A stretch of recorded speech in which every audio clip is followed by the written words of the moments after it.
Hey, this is Matt once again. Welcome back to another review in the Superman reviews, and this time I'm talking about Superman 2, the theatrical cut, which, I'll be honest, is the cut I prefer. I know I'm alone in that. Maybe I'll do a review or rant on the Richard Donner cut. I know it'll be an unpopular review, but I'm going to give my honest opinion, so I probably will do that. Wasn't thinking about it, but Superman 2, the theatrical cut, I do like. I do think it's a solid sequel. Superman, you have a fun little scene where he stops these terrorists in France. I liked it for a number of reasons, which that scene is not in the Richard Donner cut. I like that we saw Superman in action, because when you watch the film, it's a over 2 hour movie, and Superman doesn't really get into the action until like an hour and a half into it, especially in the Richard, if you see the Richard Donner cut. But at least in the theatrical cut, there's some kind of Superman action. And maybe it's not as explosive as a Michael Bay film or Man of Steel, but at least it's a fun little scene where these terrorists are going to blow up something and have this bomb on the Eiffel Tower, and Superman saves Lois Lane and gets the thing and throws it into space, and this explosion makes this ripple effect which unleashes our 3 trapped Kryptonians from Superman 1, led by Terence Stamp.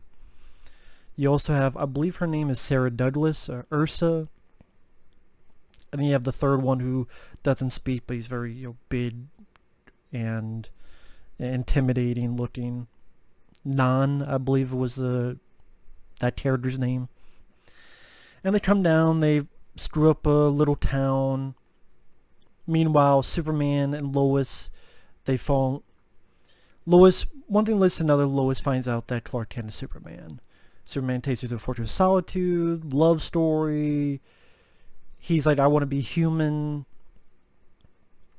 Does this thing to become human so they can make love, be together, live a normal life. But then these 3 Kryptonians are there, and Superman has to find a way to get back to being Superman again. And then you have the fun battle in Metropolis.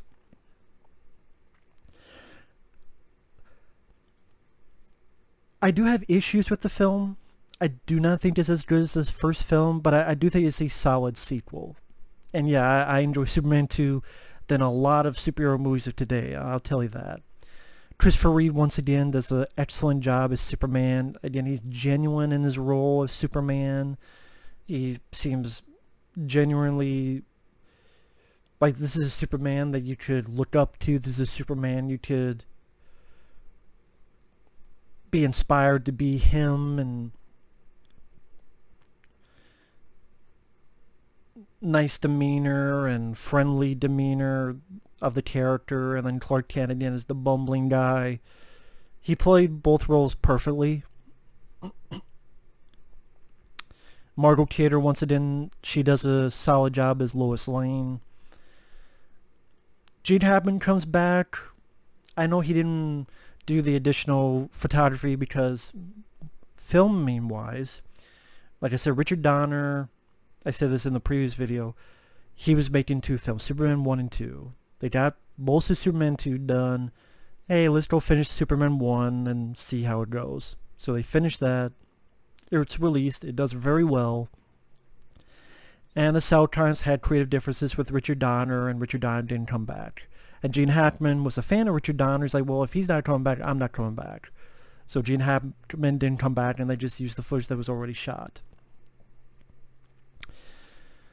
I think one of the big bones of contention was Richard Donner wanted to use the Marlon Brando footage for Superman 2, but the South Times, the producer, didn't want it because if they did, then Marlon Brando would get a cut of the profits of Superman 2 because of this deal contract.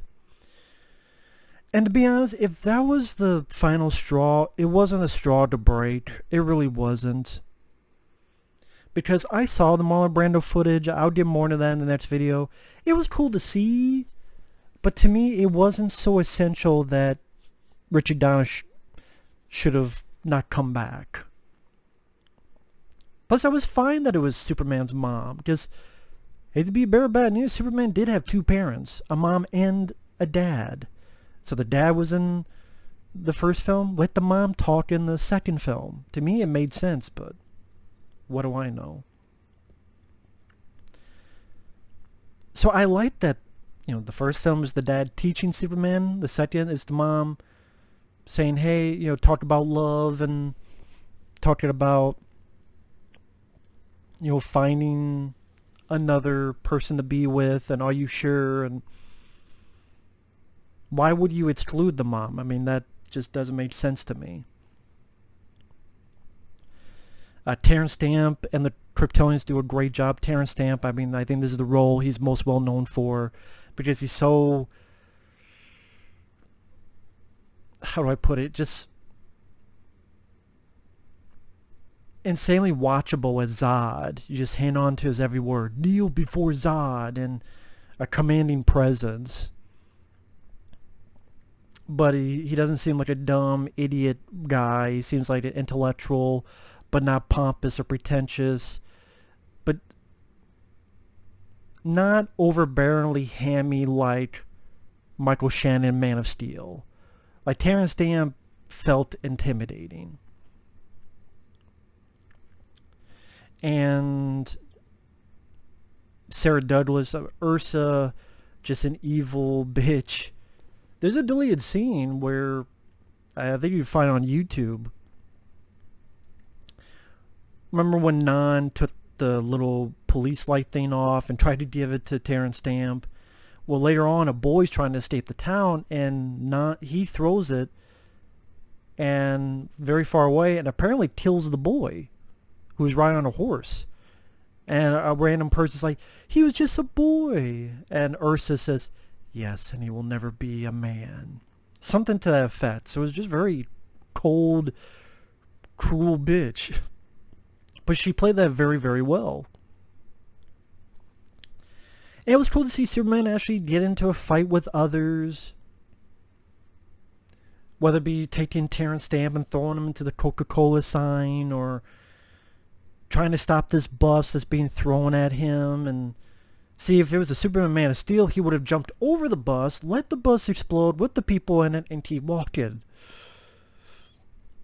But this Superman actually, tries to stop it.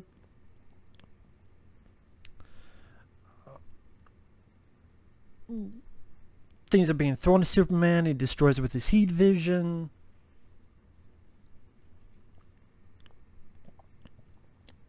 A very fun battle for 1980. Meaning it's nothing like you would see in today's age, but I thought for the time it was definitely a fun battle. And I know Superman kills, which, it's funny, I pre-recorded a review of Batman 89, and people complain about that Batman kills as well. I'm like, Batman I can see, but Superman, and then I stopped myself. I'm like, well, yeah, Superman did kill, but I'm fine with heroes destroying evil. It's just, I don't need to see Superman ripping heads off and blood spurting as if it was Kill Bill. But for a hero to destroy evil, I'm fine with. Plus, the original idea, which was filmed, because I guess if you watch the TV cut, and this footage is on YouTube, the police arrest Gene Hackman, and in the background you see the Kryptonians, because by this point they have been turned human, and they're getting arrested too in the background. So the original idea is that no, Superman did not kill them, but since it's cut out, you only have what's there. And that's the thing, I bitch a lot about Man of Steel. I have never complained that Superman killed Zod. I'm like, that's not... There's a lot of more worse things to complain about, like Kevin Costner being, maybe you should have left them to die, being a shitty father, and Superman trying to be more like Batman than Superman, among various other things. Let me destroy 85 buildings over here. Oh, there's 2 left. Well, shit, that's not good. Destroy those 2 buildings. Okay, now we're done. So, anyway, that's just my opinion, folks. But issues I had with Superman 2, the fact that we get into the second film, I do feel there should have been more action. When you get to the, I mean, especially if you watch the Richard Donner cut, there's no action from Superman, I should say, from Superman until like the 90-minute mark. Again, at least in Theatrical cut, there's a little scene in Paris. You should have had Superman doing a lot more. Like, we've introduced Superman, built him up, his home, growing up as a kid, being a teenager. We've introduced the character, now go full force. And they didn't really do that. So, what's funny, people complain about the pacing in Superman 1.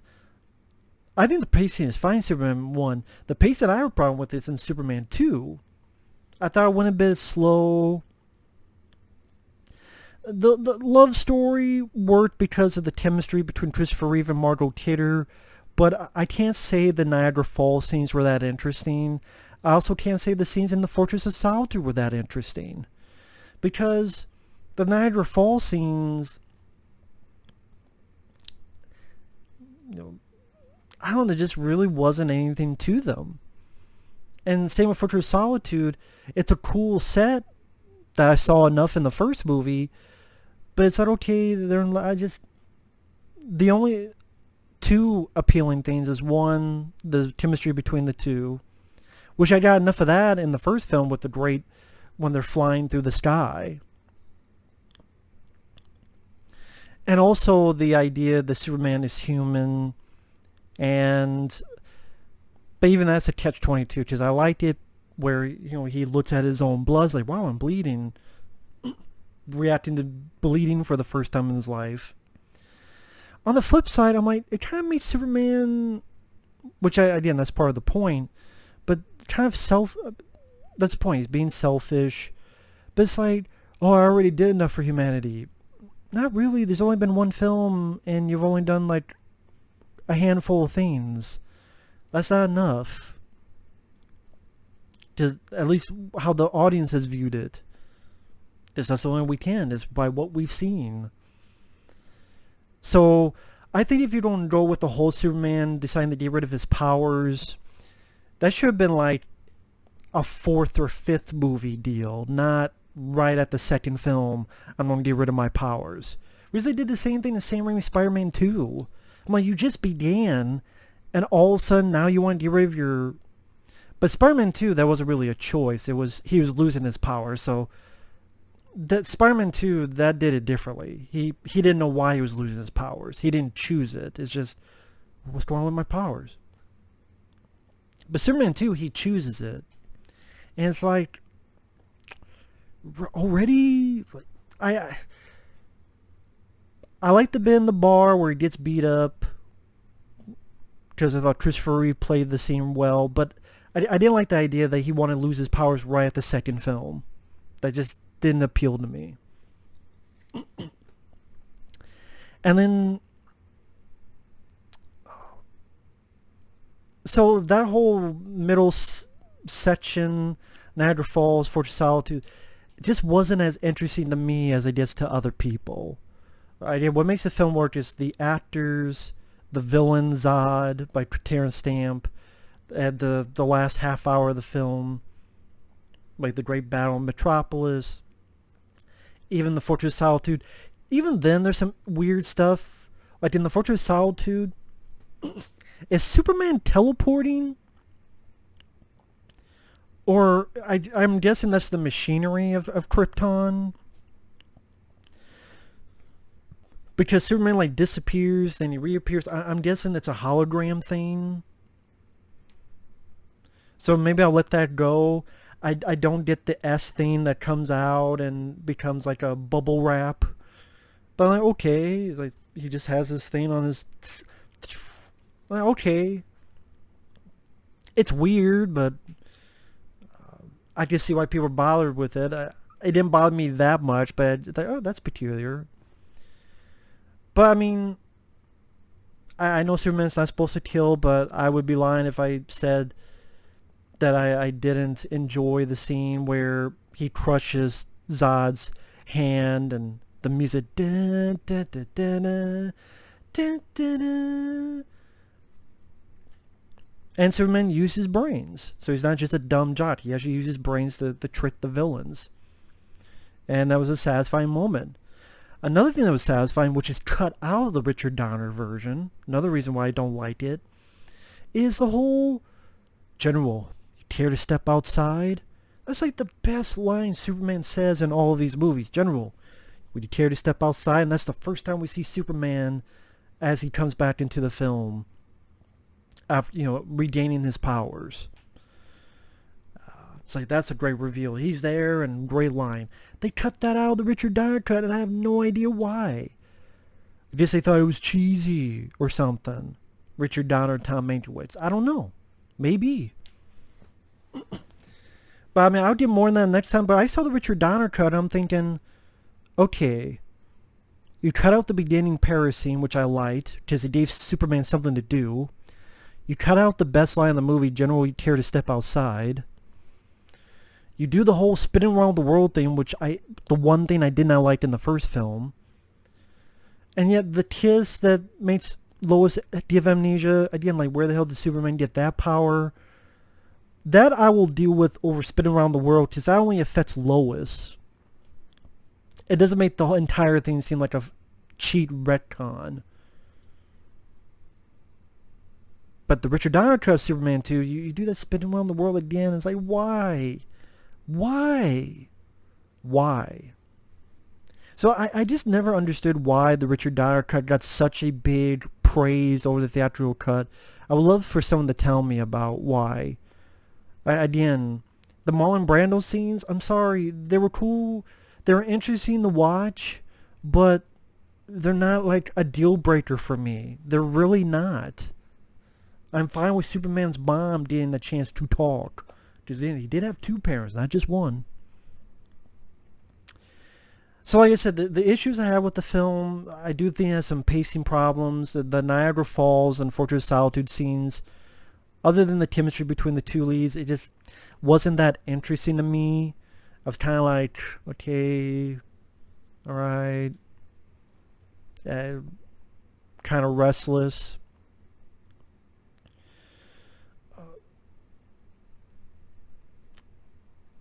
Superman giving up his powers right at the second film, I thought, I didn't really care for that either. Again, that could have been for like a fourth or fifth film, where, okay, now we've seen through 4 movies or 5, whatever, he's done a lot of good. Now he wants to rest. Okay, that I can deal with that then.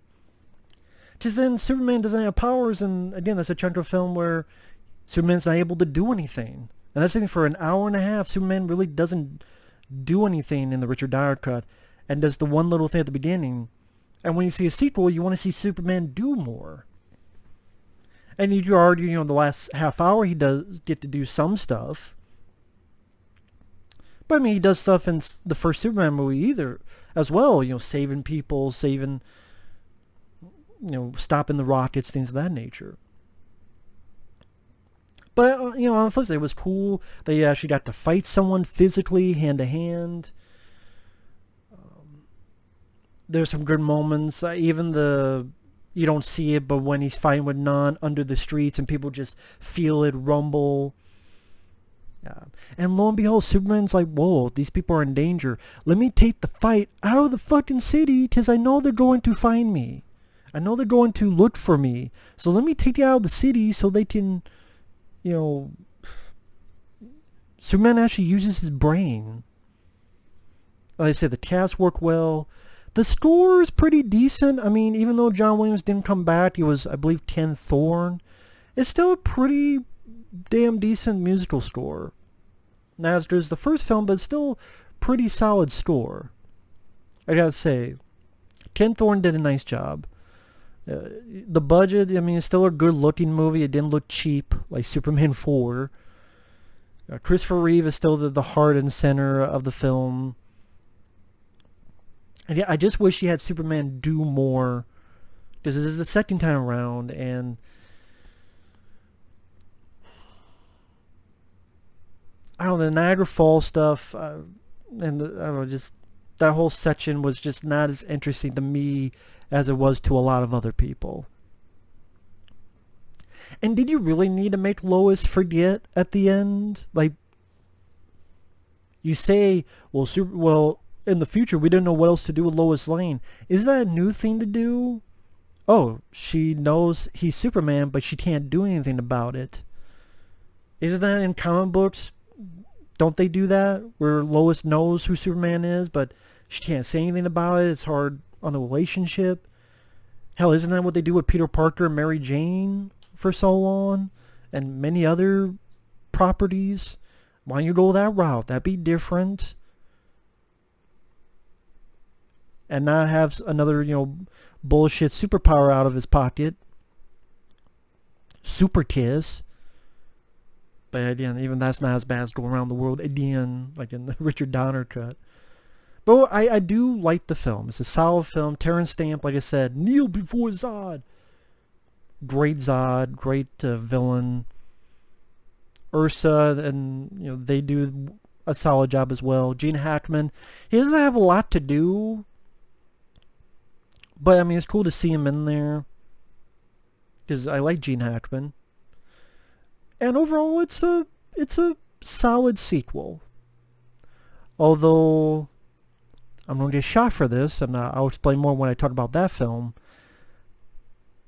I like Superman 3 more. I know I'm alone in that. I rewatched Superman 3. I like Superman 3 more than 2. People be like, "Whoa, I'm unsubscribed. He's got full of shit. I'll never listen to a thing he says again." Fine, but that's still my opinion. I like Superman 3 more than 2.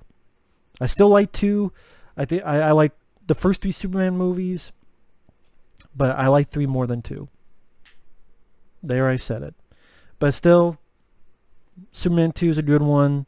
Thanks for watching. Take care. And next time, I will do a rant on the Richard Donner cut of Superman 2 because I don't understand why so many people call it the superior version other than, hey, I like Richard Donner, but I'm not going to praise it just because Richard Donner did it. Well, the humor, again, it's a guy in red tape and blue tights with a big S on his chest. Some humor is going to be involved.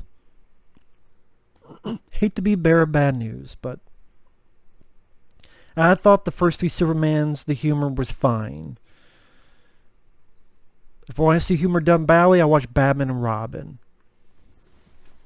But anyway, that's just my opinion. Stay tuned for more reviews. See you guys later. Bye-bye.